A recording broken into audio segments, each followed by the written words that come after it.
start talking, for those who haven't seen an interview or haven't looked into your work before, I just wanted to clarify some terms, because misunderstanding or personal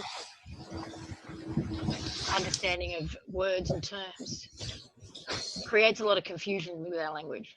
So just the very words soul and spirit. Now, we use those words interchangeably, but you don't, very specifically. So if you could clarify those two to start off with, so we're all on the same page. Okay. Well, first off is when a little baby's born, in the cells of the baby have the holographic memories of all of the ancestors through time.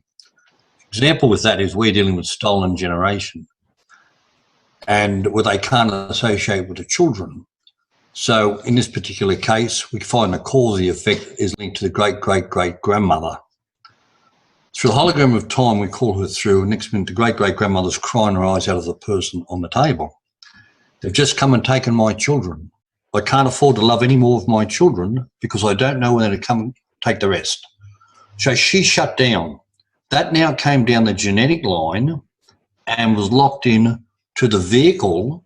And within the vehicle are all the experiences. They're locked into the cells, which are the soul. The soul locks in the experiences in the physical world of reality. The soul is from the external world to the internal world. Whatever happens externally that we take in externally to internally, it gets locked into the soul, into the cells. Everything is alive. So those cells become a fractal to the hologram. What does a fractal do? A fractal reproduces itself for the hologram. So therefore, just say the trauma back there can't associate with the children.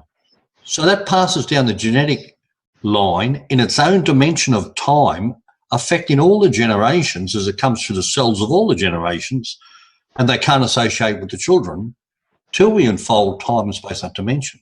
That's locked into the cells, which is the soul. The soul is the experiences locked into the vehicle. Now let's look at the spirit. The spirit comes in at the moment of conception. He's linked to the heart. Science today says before it reaches the head, it reaches the heart. That's right, because it comes in with spirit first. The spirit is the essence of the being that's moving through time. It's eternal. It never ceases to be. It's continually moving through time and space and taking different vehicles and different experiences in those vehicles. It's a little bit like today, if you went from Sydney to Melbourne and your car broke down, you'd take another vehicle.